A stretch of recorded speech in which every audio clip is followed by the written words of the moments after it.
Pétursson hægra megin og Kristján Ingvarsson vinstra megin og Yngvi Guðmundsson glímustjóri var að tilkynna það að Árni Þór Bjarnason KR hafi gengið úr glímunni. Það þýðir það Rögnvaldur vinningunni sem hann hlaut áðan. Já, nú strokast það út hjá honum.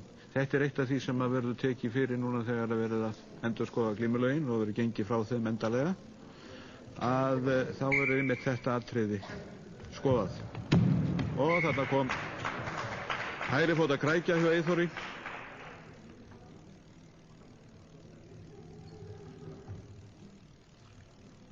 Nú ætlar hann að eiga nógu orku í síðustu glímuna. Þetta var snaggaraleg, en þetta skeiði mikilvæg orku í þetta en Eyþór Pétursson. Nei, ekki, það veitir ekki af í úrslita viðuregnina.